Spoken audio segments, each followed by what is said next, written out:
Muchas bendiciones, queridos hermanos. Estamos entrando en la unidad número 9 ya del curso de la Consejería y la Biblia. Estamos terminando este curso, ya que la siguiente unidad es la unidad de exposiciones y ensayos. Quisiera ser breve con esta unidad para poder compartirles un conocimiento práctico referente a todo el curso que hemos hablado. Durante el curso hemos tratado de ser súper bíblicos.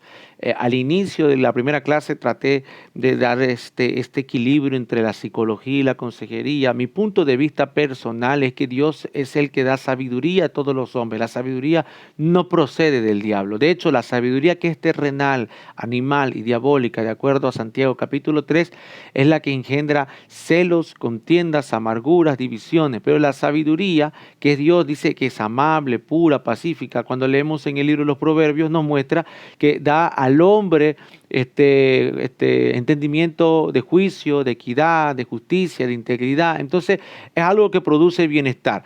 Por lo tanto, mi punto de vista personal es que estoy a favor de todas las fuentes de sabiduría, la fuente de sabiduría de Dios, pero todos los ámbitos en los cuales Dios manifiesta sabiduría, en este caso la ciencia, que puede ser la ciencia que estudia la mente y la ciencia que estudia las emociones, que es la psicología o la psiquiatría. Por supuesto, jamás estaré yo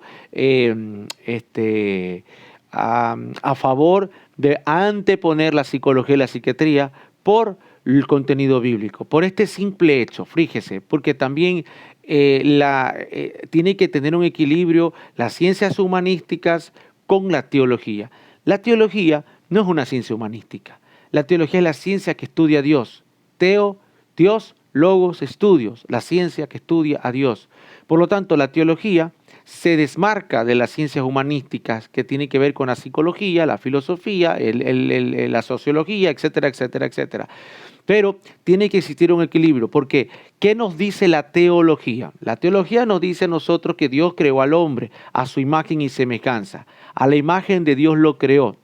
Por lo tanto, de Dios viene nuestra identidad y la forma en la cual el hombre va a operar en la tierra está escondido en el manual de Dios. El manual de Dios es la Biblia. La Biblia no solamente nos habla de la vida de Dios, sino también que nos encontramos a nosotros mismos, porque es la historia de Dios relacionándose con el hombre. Es Dios tratando de cambiar al hombre y lo vemos desde el principio, en el huerto del Edén, cuando el hombre cayó, luego en la elección personal, cuando se lo escogió a Abraham, y vemos el trato de Dios en Abraham en adelante. Y durante el curso hemos visto toda esta dicotomía entre la conducta que la evalúa la psicología y cómo la ve la teología. ¿Cómo ve la teología el tema humano? Que el hombre tiene que hacerse responsable de sus actos. El hombre tiene que hacerse responsable de sus actos. La Biblia le llama a los actos que van en contra de la voluntad de Dios, le llama pecado. Por lo tanto, el hombre debe hacerse responsable del pecado. En esto es lo que se discrepa en la psicología. ¿Saben por qué? Porque la psicología humanista, por ejemplo, en el lado de Sigmund Freud acusa al entorno de la conducta humana. Dice que nosotros somos el producto del trato que recibimos cuando éramos niños o cuando éramos bebés y como fuimos criados. Luego Carl Jung, el discípulo de Sigmund Freud, también hace énfasis de que somos productos del ambiente, de cómo hemos sido criados. Ahí habla del apego emocional, el apego seguro, el apego afectivo o el apego indeciso o ¿cómo es la palabra? El tipo de apego evasivo. Entonces vamos viendo que no, como que es parte del humanismo, porque esto es el renacimiento del humanismo. Parte del humanismo es decirle al hombre: tú no eres responsable de tus actos, otro es responsable de tu conducta. Entonces la teología dice todo lo contrario. La teología dice que el hombre que pecare, ese morirá. La teología dice que el hombre es responsable de su pecado. Entonces, ¿qué dice la psicología humanista? Digo que no está mala la psicología, pero lo que no voy a ponerlo por sobre la Biblia y tampoco igualar, pero tampoco lo voy a despreciar, porque es una herramienta útil para conocer y tratar las emociones y la mente del ser humano. Pero, por ejemplo, el existencialismo de Skinner, ¿qué dice el existencialismo de Skinner? Que nuestra vida tiene un propósito y que nosotros existimos para tener bienestar y para tener placer personal. Es como un hedonismo camuflado. Pero ¿qué dice la teología? La teología a través de la Biblia dice que nosotros nacimos para darle gloria a Dios. Que el hombre que no es guiado por el Espíritu no es hijo de Dios. ¿Ya? Que el hombre que siembra para la carne va a cegar corrupción, pero el que siembra para el Espíritu, el que se deja guiar por el Espíritu, nos conduce la teología ¿a qué? A la vida en el Espíritu. Este es hijo de Dios. Este que ama a Dios, todas las cosas le ayudan para bien. No al que ha sido víctima de abuso familiar, no al que ha sido víctima social. Ese tarde o temprano te va a ir bien si tú llenas tu cabeza de pensamientos positivos. Eso es humanismo. ¿Es bueno? Sí. Pero ¿qué dice la teología? A los que aman a Dios, a los que desarrollan el amor a Dios, todo le va a ayudar para bien. Entonces, la definición de éxito en el existencialismo es diferente con la teología. O sea, a nosotros teológicamente nos va a ir bien siempre y cuando busquemos a Dios, le obedezcamos al Señor, conozcamos su voluntad y se va a cumplir Deuteronomio 28. Si obedecieres a la voz de Jehová tu Dios, vas a ser bendito. Hay 28 bendiciones ahí, hermano amado. Vas a ser bendito en tu entrada, en tu salir, serás cabeza, no serás cola. Será bendito tu vientre, el fruto de tu tierra, el fruto de tus hijos, de tus animales, de todo lo que tengas. Prestarás y no tomarás prestado, serás cabeza, no serás cola. Hay muchas bendiciones. Entonces, durante todo este curso, permítame hacerle este breve resumen, durante todo este curso hemos podido ver esta dicotomía entre lo uno y lo otro. Por supuesto, yo no voy a hacer a un lado la psicología ni la psiquiatría, pero tengo que darle su lugar. Tengo que decirle, señores, voy a usarlos a ustedes, pero ustedes no tienen la última palabra. ¿Saben por qué? Porque hay muchas versiones psicológicas. Ninguno de ellos se pone de acuerdo. Si usted empieza a estudiarlo, cada uno tiene diversos puntos de vista. Unos creen que por ejemplo, un personaje llamado Bandura hace que tenemos que hacer terapia centrada al cliente. No verlo solo como paciente para que no se sienta enfermo, sino como cliente para que se sienta alguien que está haciendo una oferta y una demanda. Entonces hay que tratarlos como cliente, pero siempre cambian los pensamientos. Que a diferencia de la teología, que la teología es la misma. La teología es la misma. No hay dos teologías, no hay dos teologías, no hay tres teologías, hay una sola teología. ¿Qué es la teología? La ciencia que estudia a Dios. Porque alguien me preguntó, un psiquiatra me preguntó a qué me dedico, le digo, yo soy profesor de teología. Y me dice, ¿teología? ¿Cómo es eso? Le digo, sí, es la ciencia que estudia a Dios. Ah, me dice, pero ¿qué tipo de teología? ¿De qué religión? No me entendiste. Yo estudio a Dios. No hay dos dioses, no hay tres dioses, hay un solo Dios. No soy profesor de ciencias religiosas, soy profesor de teología. Doy clases de quién es Dios, acerca de Dios.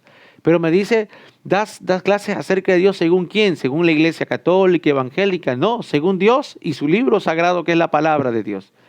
Y te puedo hablar aún sin el libro sagrado de la palabra de Dios. Ustedes me pueden poner el Corán delante mío y te hablo de Dios. Me puedes hablar, poner el libro de los testigos de Jehová o el libro de los mormones y te hablo de Dios. ¿Por qué? Porque la teología se enfoca en hablar de Dios, el Altísimo, el Ser Supremo, el Elohim, el Shaddai, el Yahvé, el Adonai, el Jireh, el Todopoderoso, porque no hay dos, no hay tres, hay uno solo. El psiquiatra se quedó pensando y dijo, bueno, de verdad, no eres un fanático de alguna religión. Y me dijo, entonces, pero ¿cómo? Explícame, ¿cómo se habla de Dios? Así, y empecé a hablarle de Dios y la existencia. Entonces, miren, esta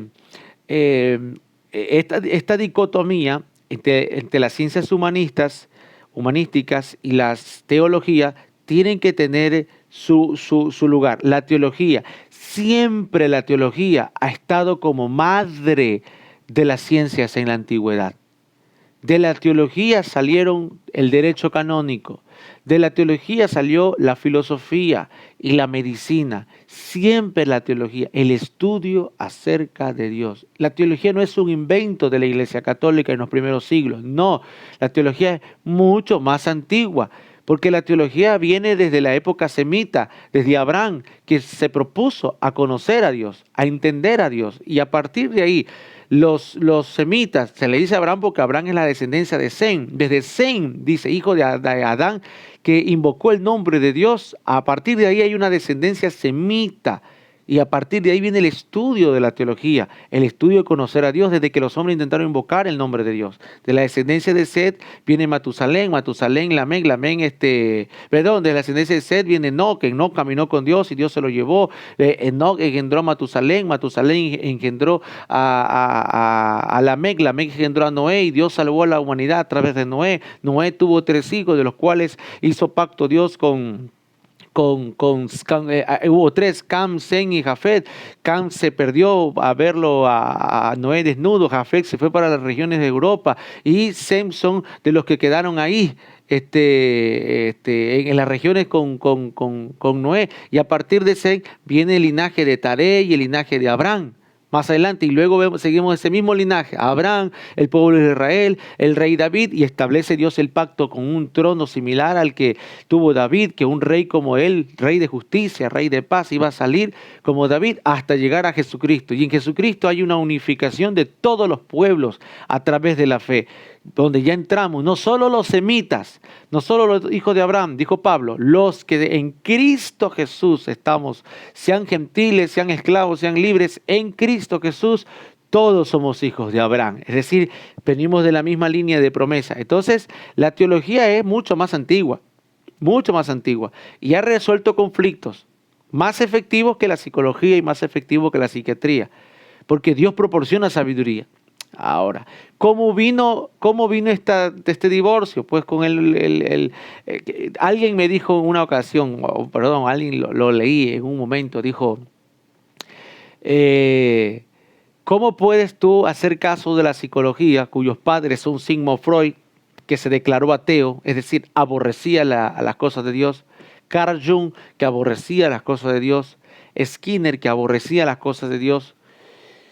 Yo hago el cuestionamiento y la pregunta: ¿aborrecían las cosas de Dios o aborrecían la idea de Dios que tenían en la época en la que ellos surgieron? Recuerde que la idea de Dios estaba corrompida en la época medieval de la iglesia, en la época de Martín Lutero, en la época del Renacimiento, en la época en la que se estaba comprando las indulgencias, en la época en la que se compraba la salvación y se pretendía que a través de la venta de terrenos se sacaba a las personas del purgatorio para mandarlos al cielo. Acuérdese que en esa época la idea de Dios estaba totalmente corrompida, corrupta. Por lo tanto, los científicos, el movimiento científico que surgió en esa época, evidentemente soñaba con una revolución liberal. ¿En qué consistía? En liberarse del imperialismo que tenía la iglesia. Hasta 1400 la iglesia estaba gobernando imperialmente sobre todas las naciones. Era el Papa el que ponía y quitaba reyes. No había democracia. A partir de ahí surgió, gracias a los movimientos liberales o la teología liberal, la Revolución Francesa, que dio paso a las repúblicas. Pero antes no había eso. Entonces, estos filósofos o estos psiquiatras o este movimiento, sí, no rechazaron a Dios supremo, sino a la idea de Dios de la época. Partamos de ese punto. Pongamos las piezas en su sitio primeramente. Porque vino la Reforma Protestante con Lutero y luego con Calvino, y luego empezaron los reyes a adoptar la Reforma Protestante, por lo menos el de Inglaterra. El rey Eduardo Eduardo VIII creo que se llama, adoptó la Reforma por el lado calvinista. Y de ahí es que el hombre le pide a su gente que haga una traducción de la Biblia, griega, que no se parece a la traducción de la Vulgata latina hecha por Jerónimo, y es la llamada King James, en honor al rey Juan Enrique VIII. Entonces, y ellos establecieron ahí el llamado anglicanismo, una iglesia completamente diferente a la católica romana, pero también diferente a la protestante, que maneja los mismos dogmas católicos romanos, pero el idealismo protestante. Ellos adoptaron la sola fe, la sola gracia, la sola escritura, solo Dios y adoptaron, pero se divorciaron completamente del código papal. Y ahí es que surgió la iglesia anglicana. Entonces, ya aquí vemos nosotros varios movimientos, la iglesia católica, la iglesia protestante, y la iglesia protestante a la luterana, a la calvinista, y luego la iglesia a la anglicana. Y de aquí salieron varias ramas más. Entonces, el método científico, el movimiento científico de la época, donde surgió la psicología y la psiquiatría, no le atacaron a Dios, el Ser Supremo, sino a la idea de Dios oscura que había en la época, que no la tenía el movimiento protestante, porque el movimiento protestante se hizo firme también del movimiento humanista. Entonces, tú ves luego con los pasos de los años a un René Descartes, que sale de la iglesia, siendo como un laico, sale de la iglesia, pero que en parte comulga con las ideas luteranas, comulga con las ideas en parte calvinistas, comulga con las ideas revolucionarias de John Knox en Escocia, ya, porque John Knox era un clérigo también protestante, reformado, pero empezó a mover una revolución social y una revolución civil que trascendió solo la parte eclesiástica. Entonces, el movimiento protestante, más allá de ser un tema religioso, movió bastante, amado hermano, la parte política, la parte social, la parte cultural, lo movió muchísimo. Si no fuera por el movimiento protestante, la imprenta no hubiera agarrado tanta fama, Gutenberg no se hubiera conocido. Ya se imprimían ciertos panfletos, ya se imprimían ciertos diarios en los lugares. Pero ¿qué fue lo que volvió famosa a la imprenta de Johannes Gutenberg? ¿Qué fue? La Biblia. La Biblia y todos los escritos de Martín Lutero. Avanzaron y avanzaron por todos lados. Entonces la Reforma Protestante, perdóname que le dé una pequeña clase de teología en este sentido. La Reforma Protestante dio mucho pie a este movimiento. Ahora, cobró por otro lado fuerza el humanismo. Y en esa fuerza del humanismo, pues la Iglesia Católica tuvo que hacer una llamada contrarreforma, porque ahora tenía dos ejes que atacar, el eje protestante y el eje humanista.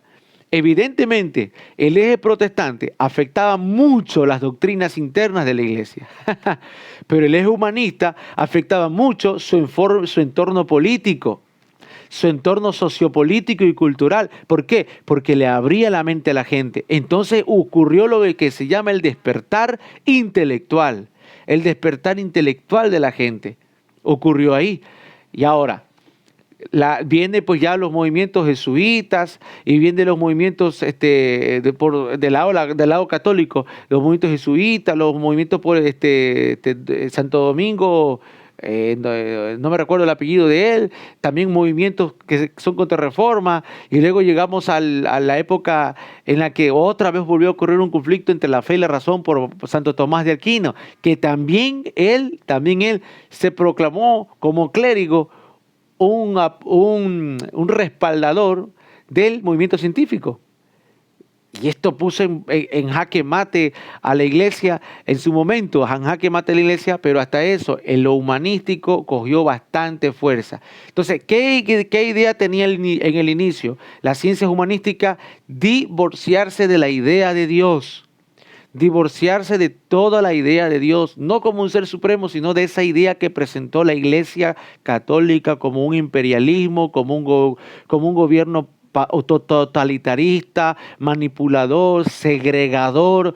Eso era. Entonces, cuando tú lees la filosofía de Friedrich Nietzsche, tú te das cuenta, este hombre que escribió el libro de El Anticristo o escribió algunos temas de que Dios está muerto, por ejemplo, el tipo era ateo, pero cuando uno lo lee, uno dice, pero este tipo está hablando de un Dios que no existe. Cuando usted lee la idea de estos filósofos, de Freud, de Screen, entonces este no es Dios, esto no se enseña en teología. Entonces ellos estaban en contra de la idea de Dios equivocada en su época. Ese es el punto. Entonces ahora la teología, ¿qué pasó? ¿Qué pasó con la teología? Empezó a bajar. La teología católica evidentemente se vio bastante fraguada, no en esa época, hermanos, ya la teología católica estaba muerta desde hace mucho tiempo, Fue Lutero el que se da cuenta, como teólogo, como doctor, que todos ya estaban muertos. Entonces, ¿qué empezó a resurgir? La teología protestante. Pero ahora, el humanismo creció tanto que se ha hecho difícil poder llegar ahí. Entonces, la teología quedó en un segundo plano, hermano amado. Por eso hoy en día, hoy en día, que usted se llame teólogo, nadie lo entiende. ¿Qué es eso? O que usted diga en la iglesia que es teólogo, aún la teología llegó a un segundo plano en lo eclesiástico, que somos mal vistos, como gente de pura letra muerta, como gente que no tiene el poder de Dios y que no tiene el Espíritu de Dios. Así es la crisis de la teología, al tal punto. Entonces tú escuchas el ala pentecostal. Yo soy pentecostal, pero también he estudiado las escuelas de pensamiento. Pero tú escuchas el pentecostalismo clásico, ¿qué te dice? Que hoy hay teólogos sin poder, porque en el Nuevo Testamento tú ves a los predicadores que sanan, que hacen milagros, que echan fuera demonios, y tú no ves a un solo predicador del Nuevo Testamento que no haga una obra sobrenatural. Muy bien, eso me dice a mí que no has estudiado la historia de la iglesia. ¿Por qué? Porque cuando vemos el auge de las primeras herejías, nos damos cuenta nosotros, amados hermanos, que los primeros apologistas no echaban fuera demonios ni sanaban a los enfermos. ¿Saben por qué? Porque ¿quién hace la obra sobrenatural? No es el hombre, es Dios el que la hace. Y si Él quiere que se manifiesten los demonios, nos va a llenar de ese poder. Y si Él no quiere, no nos va a dar ese poder. Pero hay algo que sí tenemos la asignación según el libro de 2 de Pedro, de estar preparados para presentar defensa de la verdad cuando se nos demande razón de la misma. Entonces, cuando viene ese ataque hacia lo teológico, dice, no, si no vemos resucitar a un muerto, si no vemos echar fuera un demonio, si no vemos si tú no ves un milagro visible, tú no crees. ¿Y qué de los milagros invisibles? ¿Y qué de la obra que Dios hace en el corazón a través de una enseñanza? Porque hay gente que dice, el teólogo te puede hablar bonito y te puede ser bíblico, te puede hablar con razonamiento, pero no te hace sentir bien o no te da ganas de orar. Bueno, si no te da ganas de orar, ese es tu problema. O no te llena de fe. Si tú no estás lleno de fe es porque no abriste los oídos para escuchar la palabra de Dios. Porque la fe viene por el oír la palabra de Dios. Eso es lo que hace este ataque humanístico aún dentro de la iglesia. Evade la responsabilidad y decimos, ese teólogo no tiene poder porque a mí no me afectó lo que habló. ¿Cómo que no? Tú tienes que hacerte responsable de ti mismo. Entonces la teología está por debajo ahora de todas las ciencias. De modo que es lo que menos se estudia, es en lo que se trabaja y no se gana un salario digno, es en lo que nadie está dispuesto a pagar, porque ¿para qué teólogos te dicen? Está por debajo de toda la ciencia. Está muy maltratada la teología. Ahora, eche una mirada a la condición de la iglesia a nivel general. Se arrancan los dientes el uno al otro. No saben comportarse. Tienen programas en las redes sociales y hablan mal del uno del otro. Como que no han leído en los salmos que Dios aborrece a aquel que siembra discordia entre hermanos. Hay 7 cosas, dice, hay 6 cosas que aborrece y la séptima Dios no la tolera. Y la séptima es el que siembra discordia entre hermanos. No sé en qué Biblia leerán estos hermanos que salen a hacer videos en Facebook hablando mal de un pastor, hablando mal de otro hermano, supuestamente a reaccionar. No sé qué espíritu les hizo ver que Dios aprueba tal cosa. Entonces, ¿saben cómo se llama eso? Ausencia de teología. Entonces, como la teología está por debajo de toda la ciencia, tenemos una iglesia que se deja llevar por todo viento de doctrina. Todos sabemos que la iglesia, esta luz del mundo, es una secta, pero como tenía miles de personas, y a pesar del escándalo que tuvo este líder de abuso sexual a niños, adolescentes, violaciones, ustedes vieron cómo lo defienden. Entonces uno dice, ¿qué lleva a ese grado de estupor? La falta de teología. Porque la teología es aburrida. ¿Sabe por qué? Porque no hay nada nuevo. La teología es hablar lo mismo que ya está escrito en la Biblia. La teología no inventa nuevas doctrinas. La teología te abre el mismo libro que usted tiene y simplemente te lo explica sistemáticamente. La teología no crea nuevas doctrinas. La teología no abre nuevas ideas. La teología debate ideas antiguas y nos enseña los principios de lo que ha existido y cómo se acoplan. Por eso no es atractiva, porque no es nueva, no es novedosa. Entonces no es atractiva. Entonces agarró mucho auge el humanismo. Y ahora decimos, pues entonces ya, vamos a ponerle el bueno y el malo, el feo y el guapo. ¿Quién es el bueno y quién es el malo? Ahí ahora decimos, los pastores y la ciencia pastoral es lo bueno. Y esto que está mal es el humanismo, es lo que está mal, es lo que está mal. Este es el feo, esto es lo malo. Entonces, en vez de darle el equilibrio, siempre la teología debió estar acá arriba y esto que en realidad no es malo, malo es cuando está arriba, ponerse debajo de las ciencias de la teología y servir, siempre. Entonces, si manejamos este equilibrio, a buena hora nos va a ir bien. La falta de teología ha hecho eso, que muchos pastores, por ejemplo, se desenfoquen de la obra o la vocación que es predicar por amor y por vocación. Y ustedes ven en las redes sociales gente que descaradamente recoge dinero por cantidad. Le dicen siembra $1,000, cuántos pueden sembrar una casa, un carro. Y ustedes los ven diciendo este es el reino de Dios. Claro, eso no es teología, porque eso es algo nuevo. Dicen esto es lo nuevo que Dios mostró ahora.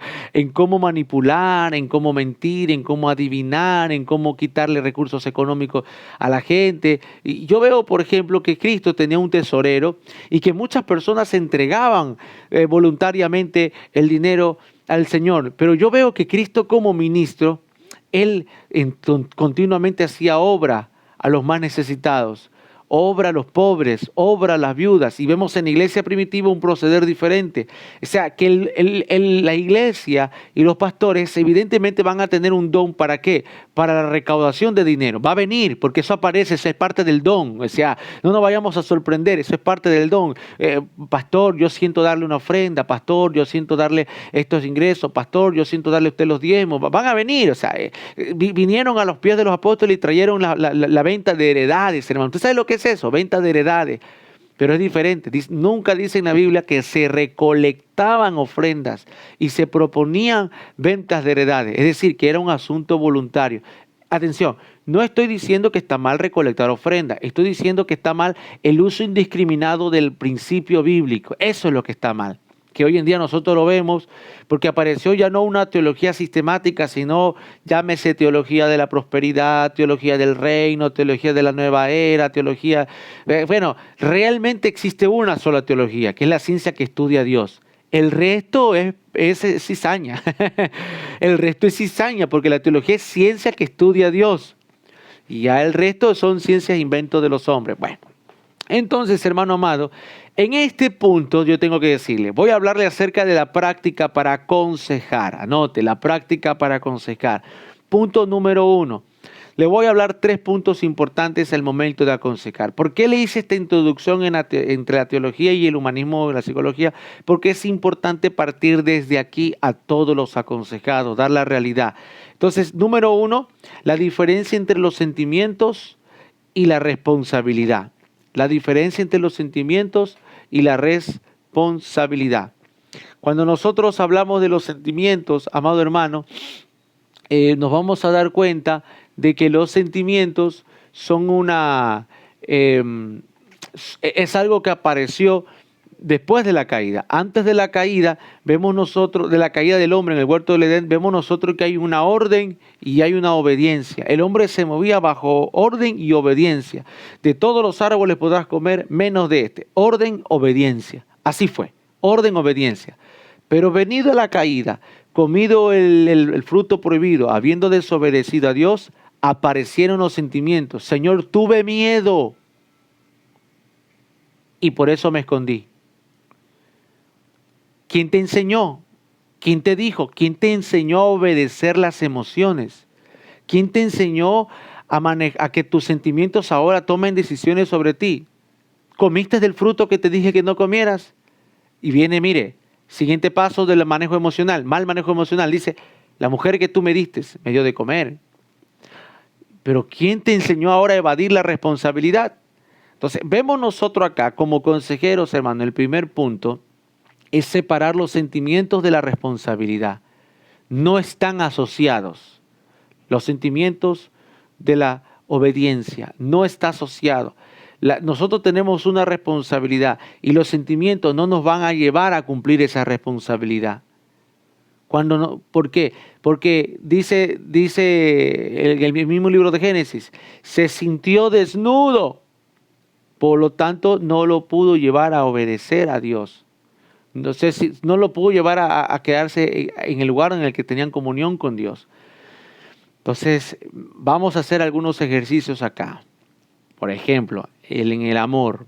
El amor, Hollywood nos ha hecho ver desde el siglo XX, por ahí se puede decir, o el siglo XIX, para acá, que el amor es un sentimiento. Le hago una pregunta, un poquito memorioso.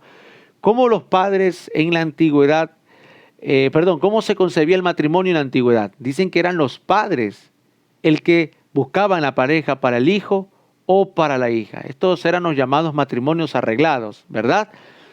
Entonces, no había concesión. Todavía hoy existe eso en la India, por ejemplo. No había esa concesión de yo no me voy a casar con alguien con quien yo no siento casarme. Los matrimonios eran arreglados. ¿Saben por qué? Porque la sabiduría antigua decía que el sentimiento viene después, como producto de la obediencia. Cuando este orden está invertido y primero es sentimiento, luego obediencia, entonces vamos a tener una caída, hermano. Vamos a salir del huerto, la presencia de Dios se va a ir del lugar. ¿Por qué? Porque invertimos el orden de las cosas. Pero cuando hay primero obediencia y luego aparece como fruto de la obediencia el sentimiento, viene la bendición de Dios en el lugar. Entonces, como vemos el amor hoy en día como un sentimiento, y decimos lo que pasa es que no siento, no, tenemos un problema en el matrimonio, por decir, y llegan a consejería hacia nosotros y nos dicen, nos queremos divorciar, hemos hecho todo lo posible, hemos hablado y estamos de acuerdo los dos, hemos en santa paz tomado la decisión de divorciarnos y separarnos. ¿Qué debe de hacer usted como consejero? No usar la psicología de decir, bueno, ¿cómo tú te sientes? ¿Te sientes en paz? ¿Te sientes feliz? ¿Te sientes alegre? Bueno, lo importante es cómo se sienten. Si los dos se sienten realizados y ya sus caminos están opuestos y el matrimonio está irremediablemente roto, no están obligados a estar juntos, porque, bueno, eso lo dice el humanismo. Ahora, ¿qué dice la Biblia y qué dice Dios? Es el mandamiento. Entonces, ¿qué dice el mandamiento respecto del amor? Dice, ama a tu esposa, por ejemplo así, vivir con ella sabiamente, o sujetaos a vuestros maridos. Eso lo vimos la semana pasada y la clase anterior, ¿verdad? Pero ahora aquí viene el conflicto. Pero pastor, pero hermano, ¿cómo yo puedo seguir sujetándome a este hombre si ya no lo amo, lo aborrezco? ¿Cómo puedo amar a esta mujer, Señor? Pastor, ¿cómo puedo amarla si ya no siento nada por ella? No me mueve ni un solo deseo ni apetito sexual. Y usted como consejero, usted tiene que decir, lo entiendo perfectamente. ¿No hay sentimiento? No hay sentimiento. ¿Están muertos los sentimientos? Está muy bien eso. Yo eso no lo discuto. Pero la Biblia dice que usted tiene que sujetarse. No, ahí no le están preguntando si usted siente. Ahí no le están preguntando si usted quiere. Obediencia. Vamos. Bueno, vamos por parte. Usted le dice, muy bien. Vamos por parte. Vamos a hacer entonces aquí un cuadrito. Dice, en este cuadrito yo les voy a poner... vamos a ver cómo se practica el amor. Okay. ¿Qué dice acerca del amor? Que ame a su esposo o esposa. Muy bien. Vamos acá, tenemos acá, ¿no? Si me alcanzan a ver, aquí dice, este es el cuadrito de esposa. A ver, ahí esposa, ya muy bien. Usted dice, no lo amo, lo aborrezco, no me gusta, o sea, ya no sentimos, perdón, la primera parte ya no sentimos. Ah, no sienten, muy bien. Entonces, eliminemos, ya. ¿Ya no lo ves como tu esposo, tu esposa? ¿Ya no se ven? Muy bien. Vamos. Segundo escalón que habla acerca del amor, que dice, ama a tu prójimo como a ti mismo. Muy bien. Aquí estamos en el segundo escalón. ¿Puedes ver a tu pareja como tu prójimo? ¿Sí lo puedes ver? No, yo ya no lo puedo ni ver, me da asco, yo me no tolero. Ah, no lo puedes ver ni como prójimo también. Caramba, bueno, muy bien, vamos entonces al siguiente escalón, porque también en la Biblia para todos hay amado hermano. Así usted tiene que aprender, ¿verdad? Entonces hay el otro escalón, que es el escalón del enemigo.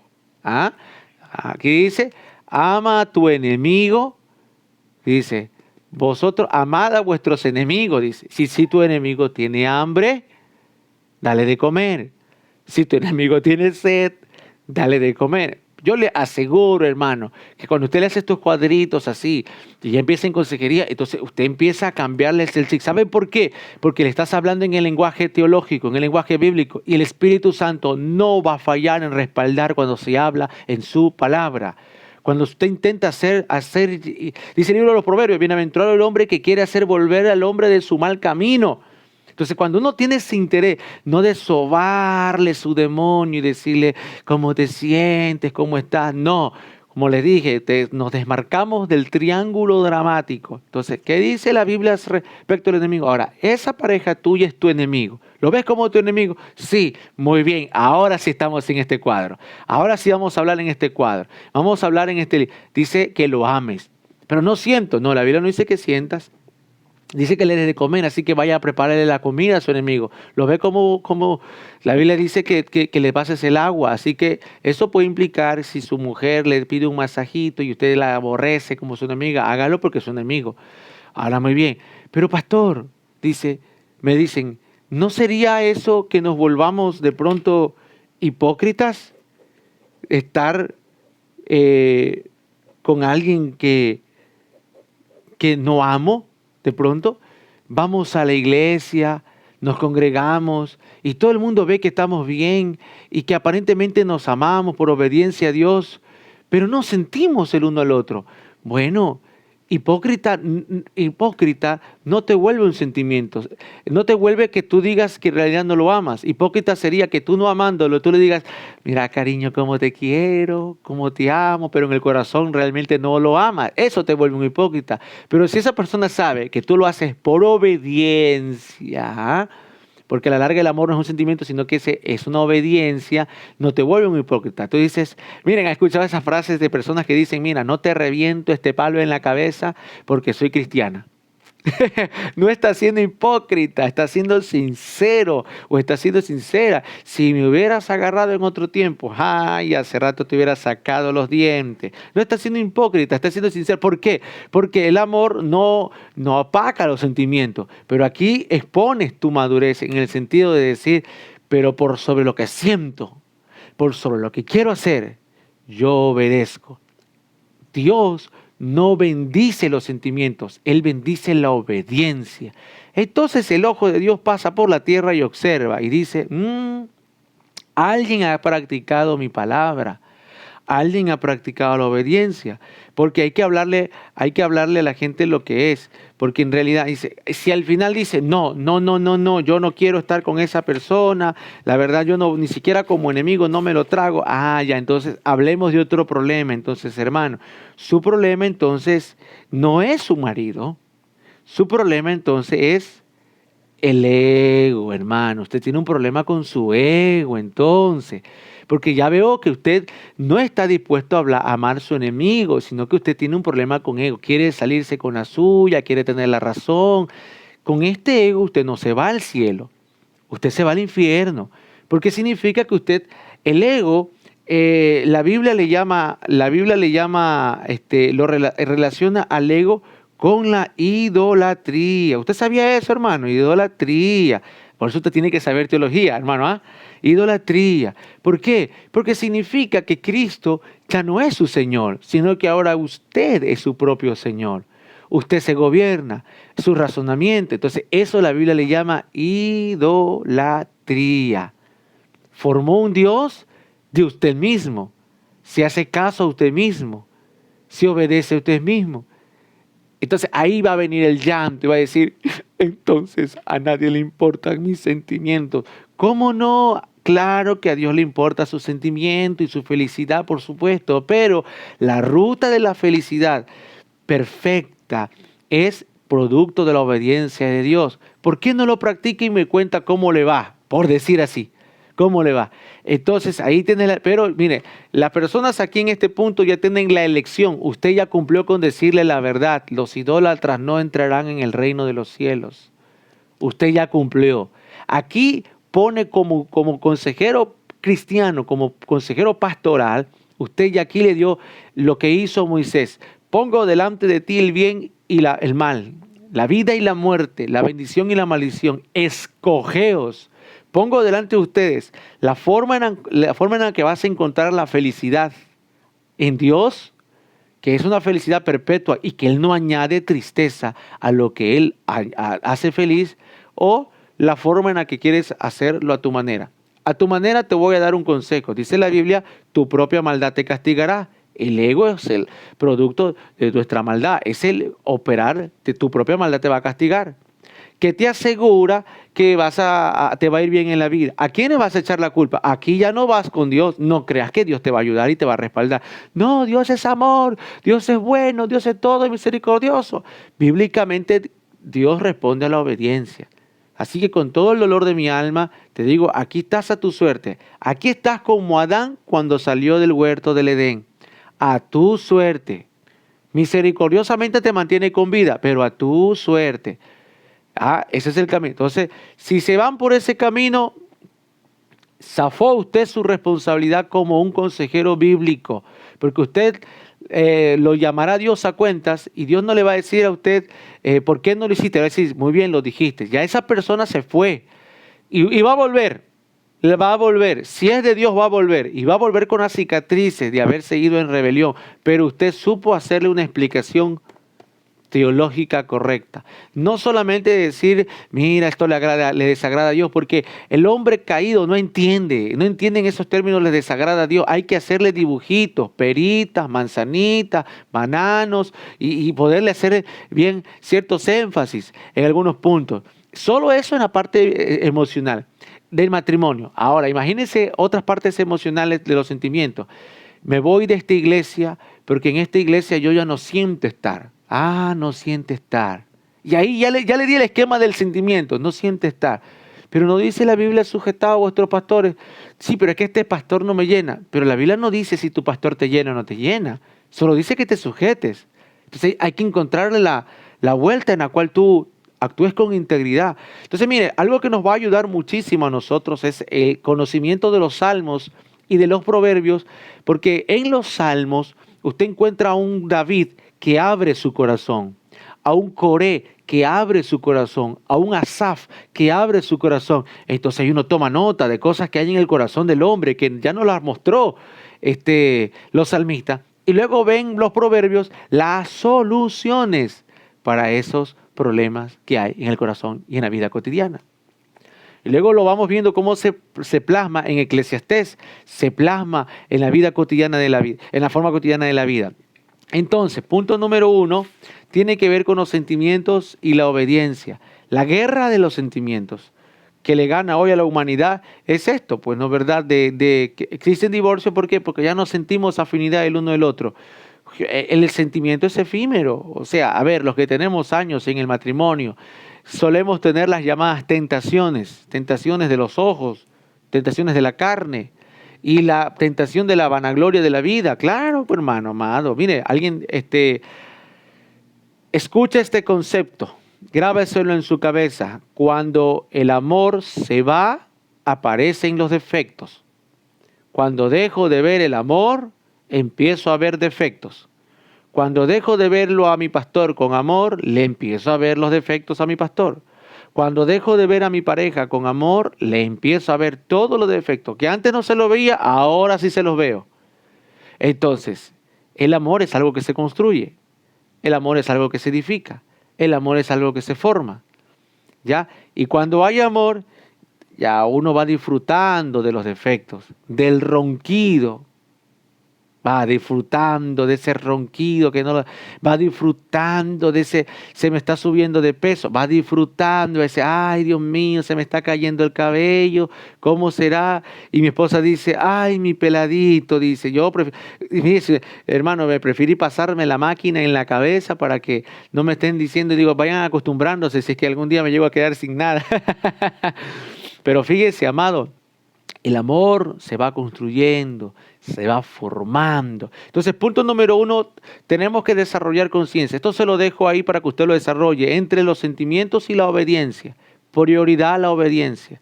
Mira, yo le puedo dar montones de ejemplos más, pero el tiempo no me da. Segundo punto, también importante tratar, es, anote, el apoyo, la simpatía y la empatía. El apoyo, la simpatía y la empatía. Cuando ya estamos hablando de la consejería, entonces viene la palabra apoyo. ¿El apoyo será correcto? ¿Será correcto cómo se puede interpretar como es apoyar? ¿Será bíblico el prestar apoyo a una persona? Miren, cuando una persona empieza a contarle sus problemas, a veces decimos, yo te apoyo escuchándote. Me quedo callado, me quedo pensando en ti, y bueno, yo con esto te apoyo. Bueno, será contraproducente el apoyo, dar consuelo a través del apoyo, decir, bueno, estoy contigo, tranquilo, estas cosas van a pasar. ¿Hasta qué punto es bueno y hasta qué punto es malo? Fíjese que hay una persona que escribió algo que se lo voy a relatar. Dice que por apoyo no queremos decir un intento de llegar a sus sentimientos o de interpretar sus sentimientos. Más bien, el pastor debería dejar hablar a esa persona según desea, debería escuchar sin tratar de reflejar sentimientos e interpretarlos. En este escuchar puede darse una garantía de sus intereses y su ánimo sin comprometerse en cuanto al hecho que cree que las ideas de ella con respecto a su marido son verdaderas. Apoyo, mire que hay que tener mucho cuidado con la palabra, con el tema del apoyo. ¿Por qué? Porque significa dejemos que la persona hable, pero no simpatice con lo que está diciendo del todo. Porque si no, esta persona puede entender que usted lo está respaldando y podría estar equivocado. Por lo tanto, otra persona escribe de otra manera. Dice, lo que este muchacho claramente necesita es apoyo pastoral y cuidado psiquiátrico. El joven necesita el apoyo de su pastor antes, durante y después del tratamiento. Pero el tratamiento, en este caso, le corresponde al psiquiatra. Escuche esto. La palabra apoyo en una enciclopedia lo define como tratamiento. Tratamiento dedicado a reforzar defensas existentes y aliviar aflicción mediante técnicas que operan en un nivel consciente. Entonces, cuando hablamos de apoyo, estamos hablando de terapia. Estamos hablando de tratamiento, algo que a veces se nos escapa a los pastores de nuestras manos por decir la palabra tratamiento. Entonces uno tiene que ser coherente con la realidad. Les cuento un caso. Un joven que va a la iglesia, no a la mía, me contaron el testimonio, pero un joven que va a la iglesia, que tiene problemas de trastorno obsesivo compulsivo, psiquiátricamente dicho. Pero ¿en qué consiste este trastorno? En que tiene demasiados deseos sexuales por su mamá y por sus hermanas, que no puede controlar sus impulsos sexuales, deseos sexuales por su mamá y sus hermanas. Fue al pastor y le dijo lo que tenía, y el pastor clásicamente le dijo, eso es un demonio, es una influencia demoníaca, hay que orarte. Y empezaron a orarle. Empezaron a orar y a reprenderle, echarle fuera al demonio, pero lo cierto es que él regresa a la casa y sigue el trastorno obsesivo compulsivo. Entonces le oraron, le ayunaron y luego dicen, él no quiere ser libre. Claro, cuando la oración del externo no funciona, es fácil decir, él no quiere ser libre, pero el muchacho sí quería ser libre. Eso estaba empezando a darle depresión porque él no quería tener esos pensamientos, al punto en el que empezó a tener pensamientos suicidas.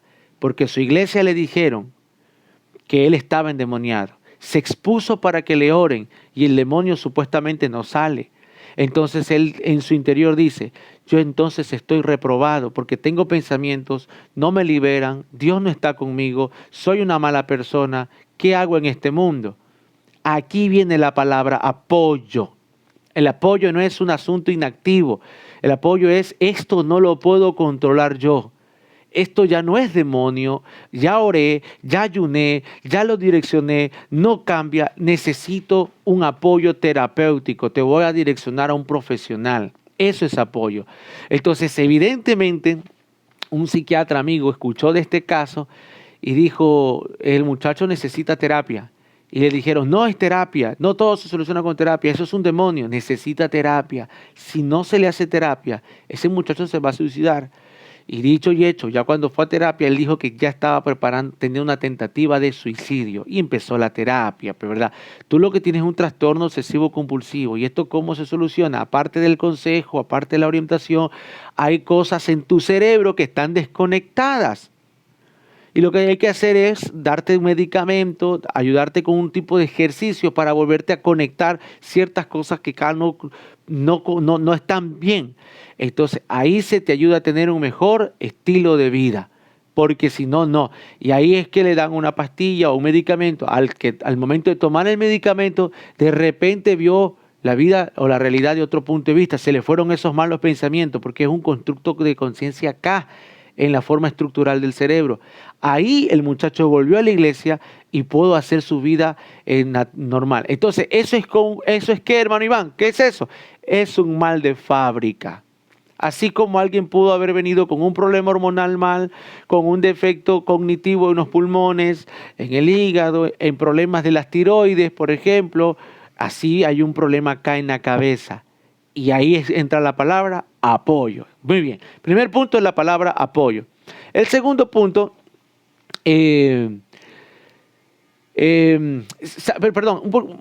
permítame decirle el peligro de no saber manejar el apoyo.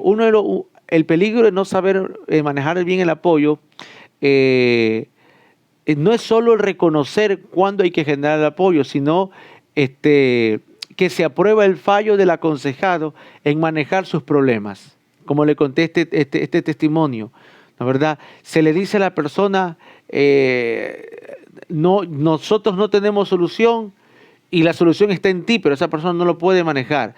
Y el problema de este tipo de apoyo, al no saberlo, es que mandamos a una persona o a las drogas, o al mundo, o al suicidio. O lo que es peor, hermano amado, al abuso sexual a su mamá o a sus hermanos. En este caso que les acabo de mencionar particularmente. Bueno, entonces, hablemos de la simpatía y de la empatía. ¿Qué es la simpatía y qué es la empatía? ¿Ya? ¿Será que es lo mismo la simpatía y la empatía? Fíjese que no es lo mismo ni la simpatía y no es lo mismo la empatía. La empatía es ponerse en los zapatos de la otra persona. Es como lo dice la Biblia, llorar con los que lloran, reír con los que ríen. Eso es la empatía, es sentir, lo voy a poner de otra manera. ¿Qué es la simpatía? La simpatía es que alguien me cuente un problema y le diga yo, sí te estoy escuchando, te estoy atendiendo, cuéntame tu problema. Para mí es importante, cuéntame tu problema. Y cuéntame, habla, porque tengo una simpatía con la persona y con una simpatía con el problema. Así nada más, una simpatía, yo me acerco. Pero cuando esa simpatía, por escuchar el problema, de repente yo empiezo como a remangarme mi camisa y empiezo a hurgar en sus sentimientos y decir, oye, déjame ver esos sentimientos tan mal, la forma en la que estás percibiendo no está correcto, tu manera de interpretar las cosas no es correcta. A ver, hablemos, ¿por qué te sientes así? Eso es ensuciarme, eso es meterme en sus emociones y tratar de ayudarlo. Eso es empatía, ya me siento ya dentro del problema con él o con ella y lo voy a ayudar. Entonces, amado hermano, no es solamente estar al lado, la simpatía es estar al lado tuyo para ayudarte, la empatía es estar ya contigo. Déjame meterme en ¿te da coraje esto? Déjame tratar de entender qué es lo que te irrita.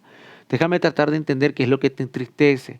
Déjame tratar de entender qué es lo que te emociona. Déjame tratar de entender qué es lo que te producen estos deseos o estos impulsos. Déjame tratar de comprender. Entonces usted se remanga.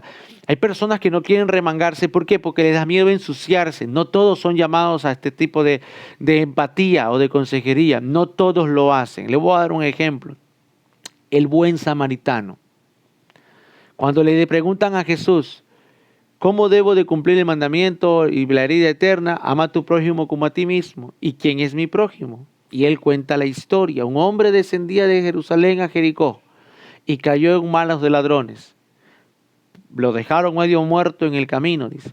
Pasó un sacerdote, lo vio y no hizo nada. Pasó un levita, lo vio y no hizo nada. Pasó un samaritano que descendía, lo vio y fue movido a misericordia. Aquí vamos viendo la empatía. y la simpatía. Los otros que descendieron, ¿cómo se llama? El doctor de la ley, que vendría a simbolizar muchas veces el Estado, el gobierno, los medios sociales que nos ayudan a los seres humanos cuando estamos en decadencia, podría simbolizar eso. No tuvo simpatía, ni siquiera se acercó. El otro levita, que vendría a simbolizar el sistema religioso, pastores, líderes, gente a los cuales uno no siente confianza con quien abrirse ellos, no hubo simpatía. Pero bajó el samaritano, dice, y lo vio, y fue movido a misericordia. A partir de ahí es el resultado de la simpatía. La simpatía nos hace estar al lado, verlo, ver qué es lo que pasa, cuál es el problema, muy bien. Pero ahora aquí viene la empatía. Dice, no solo fue movido a misericordia, otra persona le pudo haber dado solamente agua. No, se acercó y le dijo, ¿qué tienes? Curó sus heridas. Imagínense tocar a un hombre de la calle ensangrentado. ¿Quién curaría las heridas de una persona ensangrentada que no es su hijo y no es su familiar? Esto hace la empatía. Me voy a remangar, no voy a tener asco. Porque es fácil curarle la sangre y la herida a un familiar tuyo. Pero a alguien que te encuentras en la calle, un indigente, por ejemplo. Aquí ya se viene el fruto de la empatía. Dice, vamos a ver. Y le curó la herida con aceite, con vino, es decir, hubo un contacto físico para poderle vendar y poderle darle el aceite. Lo primero que hace es eso, saca de su aceite, saca de su vino, sus provisiones. Lo hace muy bien. Segundo punto, dice, lo trepa a su Ferrari. Él venía bajando de un Ferrari de allá arriba, ¿verdad? De Jerusalén. Y lo trepó a su Ferrari en su burrito. Fíjese que eso es similar a que te encuentras una persona en la calle en estas condiciones y lo trepes en tu carro que está limpiecito, recién salido de la lavadora, en la cual Dios sabe que eres un amargado, que no puedes ver la suciedad y que estás continuamente gritándole a los hijos porque me ensuciaron el carro, mira cómo regaste el agua, regaste ese jugo, y de repente la empatía te ensucia. Trepar a alguien que está sucio, quizás defecado o quizás ensangrentado, manchándote las paredes de vino y aceite de las heridas que le curaste, eso hace la empatía. Yo una vez prediqué eso en la iglesia y digo, yo no sé si sería capaz de eso, pero me puse a pensar en eso, dije yo, ¿sería capaz de trepar en mi carro a alguien que después yo termine lavándolo porque me lo dejó todo embarrado y ensuciado? Señal de la empatía. Finalmente lo lleva a un mesón y le dice, cuídamelo. Le paga un cuidador, le pone un cuidador, le paga la comida y le dice, yo voy a volver y si esta persona si consume o te hace algún daño o algo, ponlo todo a mi cuenta. Eso hace la empatía. Entonces, el punto aquí, hermano amado, es que la empatía es mucho más profunda de lo que nosotros pensamos, que es, yo, como lo dijo Santiago, viene alguien y te dice, tengo hambre, y tú le dices, entiendo que tienes hambre, entiendo que tienes frío, vamos a orar al Señor para que te provea de algo. Y dice Santiago, y tú tienes cómo proveerle, tú eres un hipócrita, le dice. Entonces, a veces creemos que empatía es, te entiendo, oremos al Señor. No, eso es simpatía, es ponerme al lado. Empatía es, oremos, pero vamos a mi casa, que yo creo que tengo ahí unas cosas para darte, quiero unas cosas para ayudarte. Les cuento algo, mire, hay un muchacho hace algunos años atrás de mi edad, él y yo fuimos a Perú a una escuela misionera cuando teníamos como unos 17 años, 16 años por ahí. Junto con otros jóvenes nos fuimos con una pasión por buscar a Dios y porque deseábamos convertirnos en misioneros. La vida a los dos nos golpeó. Pero a este punto de la vida, a mí me tiene Dios enseñando la palabra, pero lamentablemente a él le fue mal, él se apartó de Dios, cayó en las drogas y no se pudo recuperar. Tuvo una familia que por culpa de las drogas la perdió y andaba en la calle, indigente, en las drogas, indigente, sin un lugar donde dormir. Al tiempo, a los 10 años, lo vuelvo a ver y le digo, ¿cómo estás? Y yo con una tristeza de verlo así, le digo, éramos dos jóvenes soñadores, llenos de ganas, llenos de vida, y ahora yo al rato le dije, hagamos una cosa. Él tenía vergüenza. Le digo, ¿quieres conversar con alguien? Ven a mi casa. No, Iván, yo tengo vergüenza. ¿Qué vergüenza? La vergüenza es del diablo. Yo soy tu amigo. Ven a mi casa, le dije yo. Yo sabía que él no comía. Le digo, ven a mi casa. Le digo, yo, y en mi casa conversamos algo. Y como tenía vergüenza de llegar a mi casa, le digo, hagamos una cosa, te pago.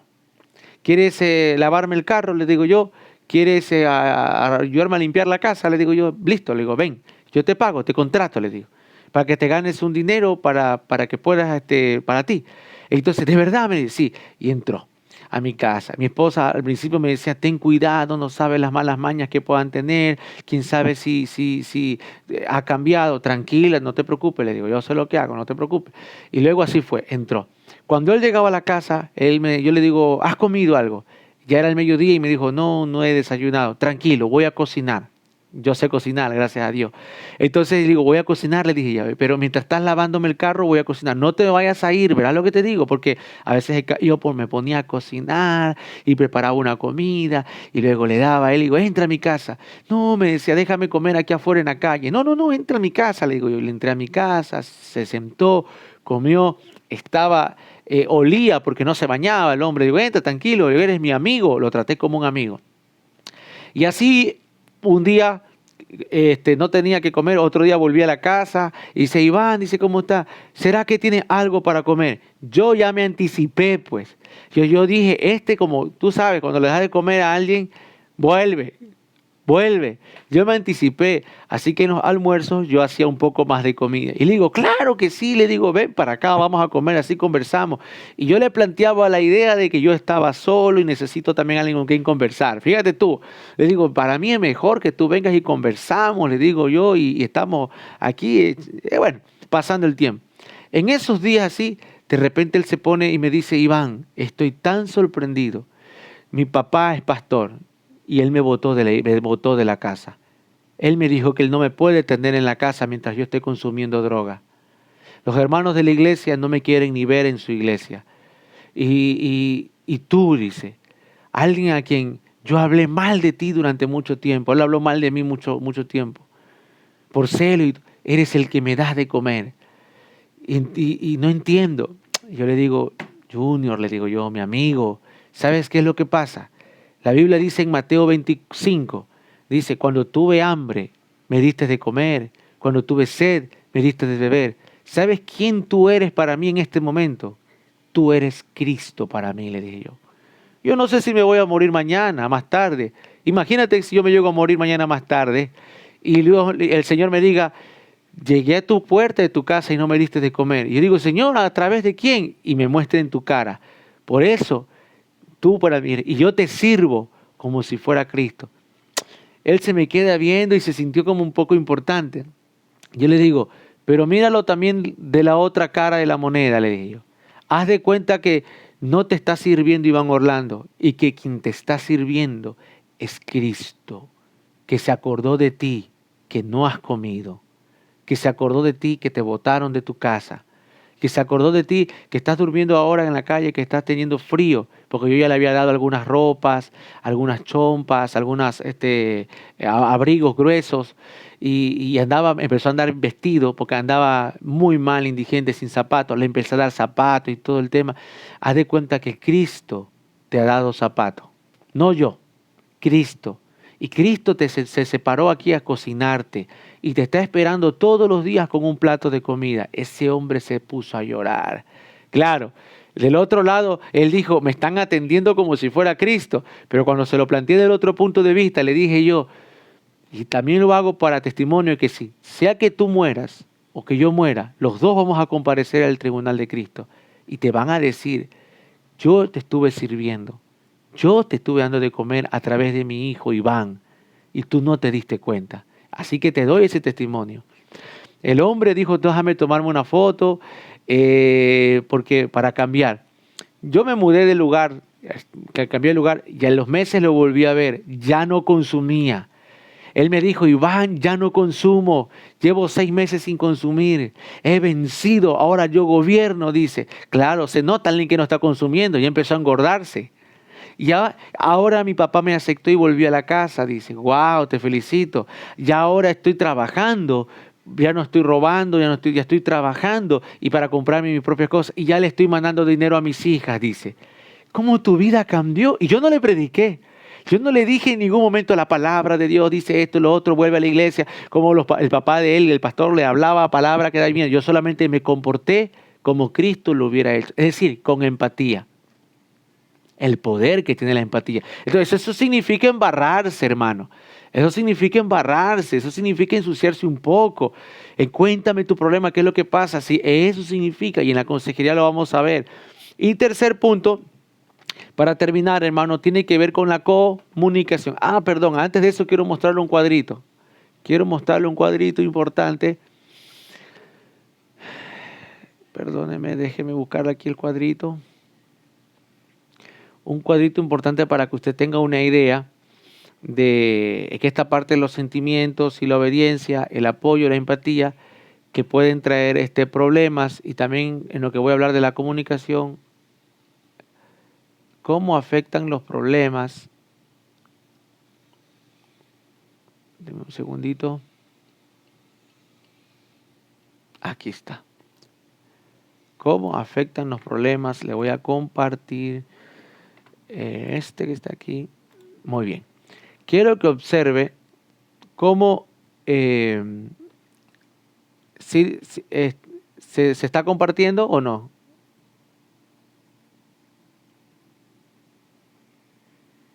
No, sí. Ahora sí, apareció el cuadrito. Muy bien. Ya, quiero que observe este cuadrito, hermano amado, donde cuando existe un problema, sea originado por los sentimientos, o sea, en el que nosotros tenemos que desarrollar la empatía, mire esta parte. Toda persona que tiene un problema, el problema tiene como letra A. Afecta al matrimonio y al sexo. Afecta a la salud física, al ejercicio, al régimen del sueño.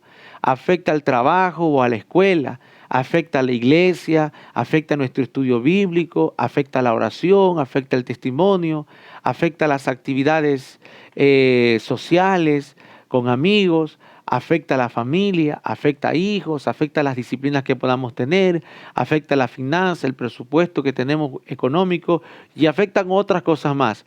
Así que un problema no es solamente una cosita, podría ser una zorra pequeña que se metió en nuestra casa, en nuestro hogar, y al no saberlo lidiar, mire, afecta a todos estos ambientes. Todos estos ambientes los termina afectando.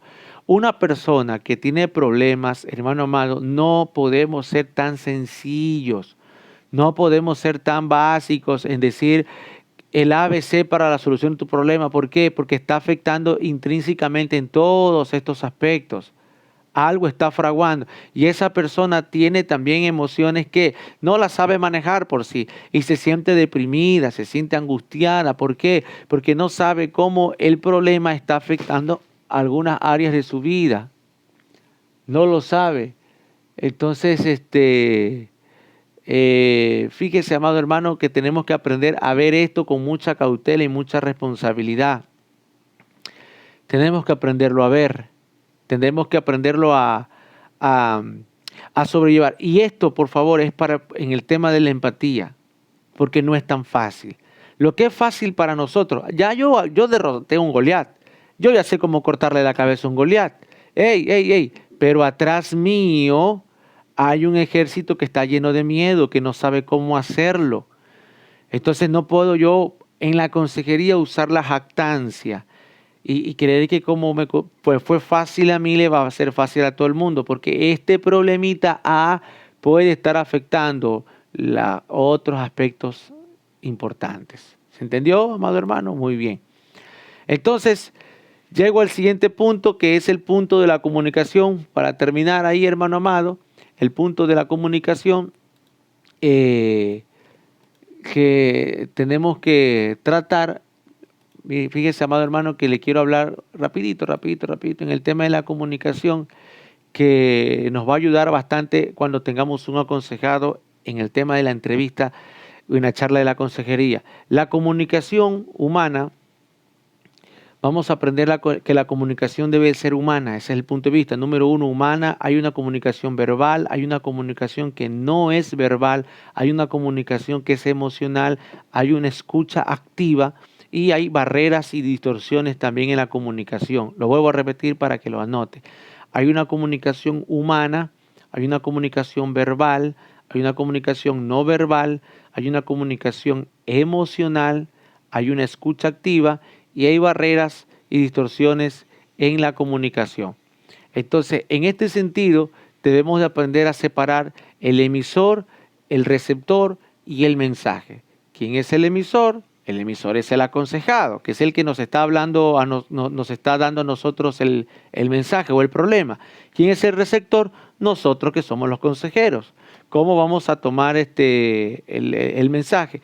¿Y qué es el mensaje? Que eso es el que tenemos que tratar.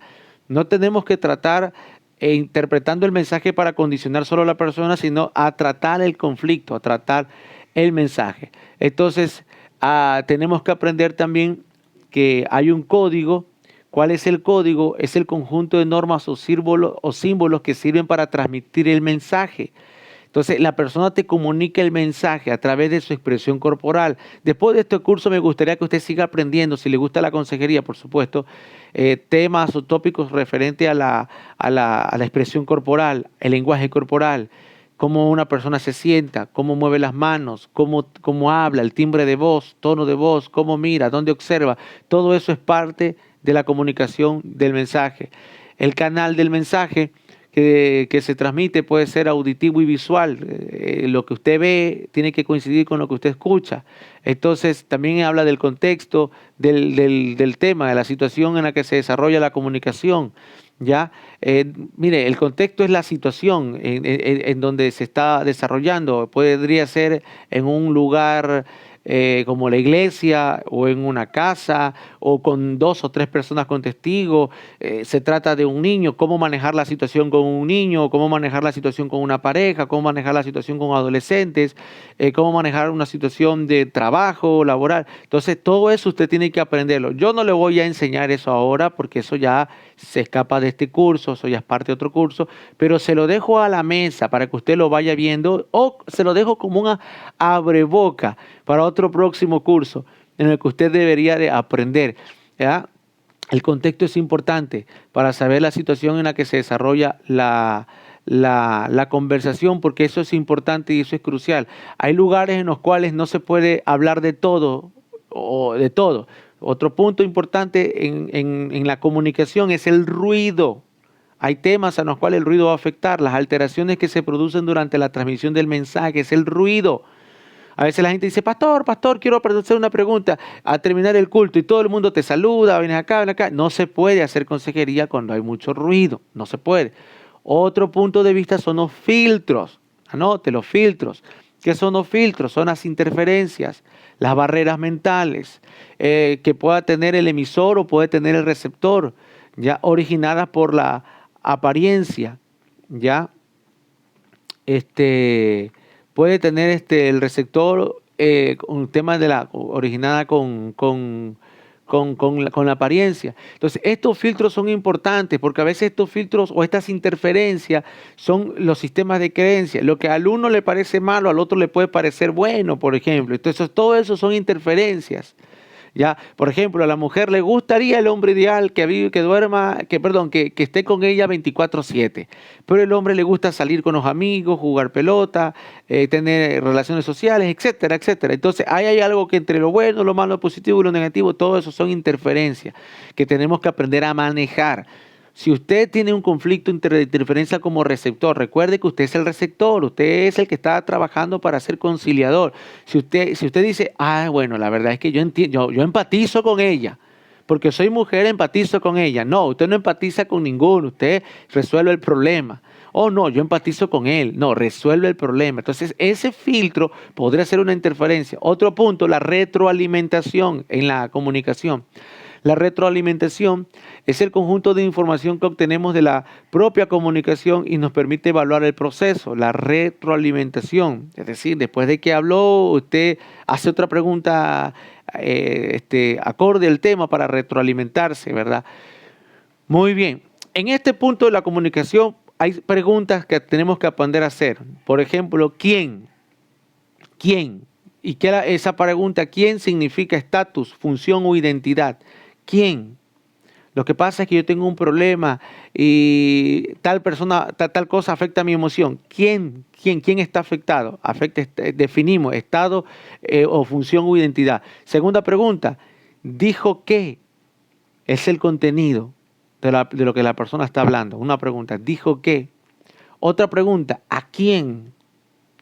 Esa palabra, ¿a quién? También habla de estatus o de función. Otra pregunta, ¿cuándo? Suele surgir que usted, ¿desde cuándo estás teniendo estos pensamientos? ¿Desde cuándo estás? ¿Cuándo? Se llama tiempo cronológico. Te tienen que decir un tiempo específico. Desde hace un día, 2 días, 10 días, un mes. ¿Dónde? Es otra pregunta válida, pero así clara. Se refiere a la situación. ¿Cómo? Se refiere al lenguaje. ¿Con qué efecto? Se refiere a retroacción. Así que el problema de la comunicación, amado hermano, en la entrevista y en todas las interacciones consiste en la transmisión del mensaje. A veces tenemos el problema cognitivo, es decir, de que no se sabe transmitir el mensaje. O cuando se transmite el mensaje se lo entiende mal. Y esto uno tiene que aprender a manejarlo para poder producir un mensaje correcto o traducir un mensaje correcto. Muy bien, entonces algo que debemos de saber es que es imposible no comunicarse. Como consejeros debemos de aprender a comunicarnos. Aprender a comunicarnos. Toda comunicación tiene un nivel de contenido referencial y un nivel relacional también. En el plano de la comunicación hay las referencias y hay la relación, ¿ya? Que tenemos que aprender. Son dos aspectos que se comunican, la interacción y la parte relacional. Son cosas que se conjuntan. Entonces, la naturaleza de una relación depende de las secuencias de la puntuación de las comunicaciones establecidas por los comunicantes. O sea, al usted escuchar a esa persona hablar, esa persona tiene que sentir que usted está atento. Cero celulares a un lado, cero distracciones, atento para que pueda haber un diálogo completo. Así que el flujo de la comunicación puede entenderse como una secuencia de intercambios muchas veces. Ah, ya, está bien. Ah, ya, muy bien. En el uso de las palabras. Déjeme ver qué más le puedo dar para ir terminando. Son estas herramientas muy importantes. Hay algunas preguntas. Hay algunas preguntas que podemos nosotros hacer. Mire, hay preguntas abiertas y preguntas cerradas, por ejemplo. Las preguntas que abren el diálogo que usted podría hacer es ¿qué, por ejemplo? ¿Qué? Tal cosa. ¿Cómo? Tal cosa. ¿Cuál? Tal cosa. ¿Cuándo? Tal cosa. ¿Por qué? Tal cosa. ¿Para qué? Tal cosa. ¿Qué te apetece hacer esta noche? Pregunta abierta. ¿Cómo se sintió en esta ocasión? Pregunta abierta. Otras son preguntas que cierran, es decir, que cuando ya usted quiere saber algo puntual, específico, quiere cerrar la conversación, allá viene la palabra puede, viene la palabra acaso. En todo es pregunta, no es pregunta, es cuestionamiento. ¿Le parece? ¿Quiere ir al cine o al teatro? Es una pregunta cerrada. ¿Sintió miedo en tal situación? Es una pregunta cerrada. Entonces, saber manejar las preguntas es muy importante. Entonces, las preguntas abiertas que usted puede hacer se formulan de forma muy genérica y las preguntas cerradas son cosas que pueden ser contestadas con un monosílabo, sí o no. Así de sencillo. Algo importante de aprender nosotros en la entrevista, en la comunicación verbal, amado hermano, es que tiene que usted tener palabras fáciles, tiene que repetir y aclarar, porque ya ve que nuestros aconsejados no entienden las palabras técnicas.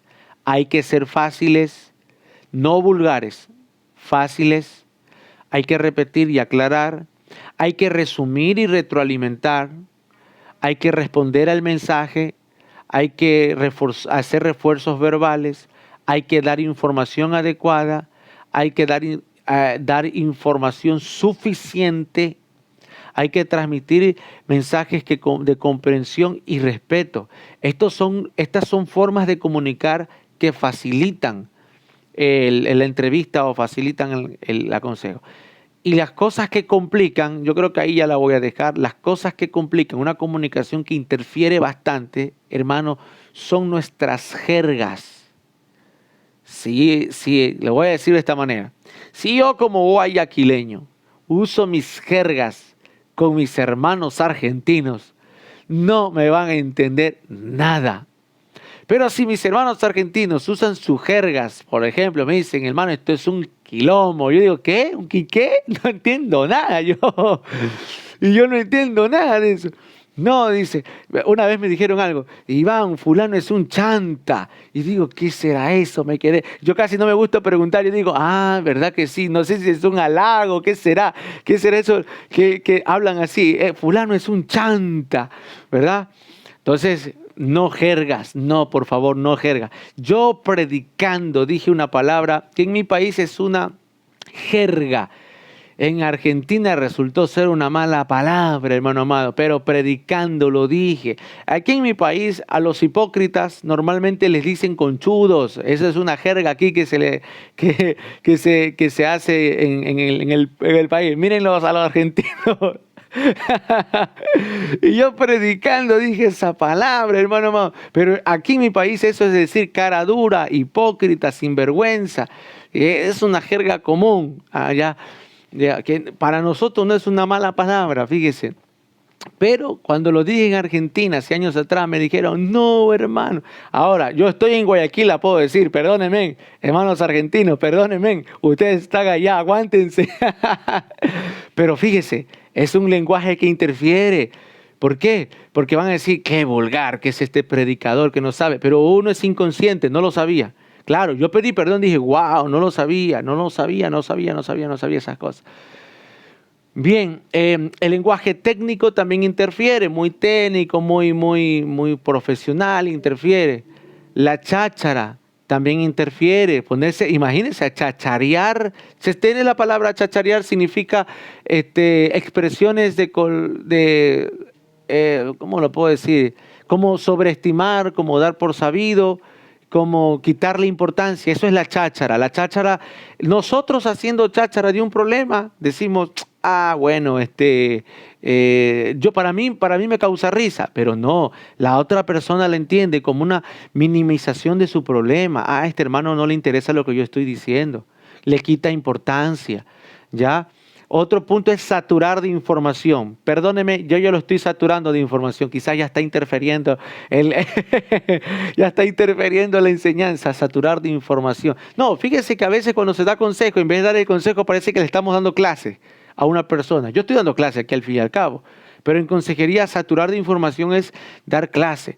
Hacer generalizaciones como decir todo, nunca, nada, siempre, ninguno. Son palabras que marcan. Use usted estas palabras en su comunicación con su esposo, sus hijos. Ese le hace un problema. Todo el tiempo tú eres así, todo. Eso es un problema. Úselo con sus hijos. Diga, siempre eres mal educado. El hijo se va a resentir. Si usted, en vez de decirle, te estás portando mal educado, usted usa la palabra siempre, causó un problema ahí. Es una mala comunicación. ¿Ya? Usar palabras superlativas como genial, total, increíble, fabuloso, maravilloso. Imagínate que alguien te cuenta algo y diga, increíble lo que me cuenta. Ya no está siendo consejero, está siendo chismoso ahí. Usar palabras negativas, como que de ningún modo, nunca, jamás, imposible. Jamás se debe decir eso a un aconsejado. ¿Por qué? Porque esas son palabras negativas. No se debe decir esas cosas. Tampoco expresiones vulgares, palabras malsonantes, groseras, sexistas, racistas, ofensivas, no sé, impersonales, como se agradece o se siente, punto. Tenemos que tener mucho cuidado con la comunicación, amado hermano. Yo acabé de hacer una broma con mis hermanos argentinos, pero de ninguna manera yo trato de culturizarme en lo que son jergas de un país o en otro país, ya que aunque no son parte del lenguaje natural, pero sí a veces nos culturizamos según la jerga y eso es una interferencia al momento de aconsejar. Eso sí nos causa interferencia. Así que mis amados, muchas bendiciones. He terminado la unidad número 9, la práctica para aconsejar. Por supuesto, he dejado todo a pedido de boca. Quién sabe si mañana más tarde tengamos otro curso en el que podamos desarrollar mucho más estos puntos de manera específica para desarrollar la entrevista en el consejo o la evaluación de la consejería. ¿Quién lo sabe? No lo sé. Pero hasta acá los acompañé. Nos vemos en la siguiente clase para ver los ensayos académicos. Bendiciones a todos.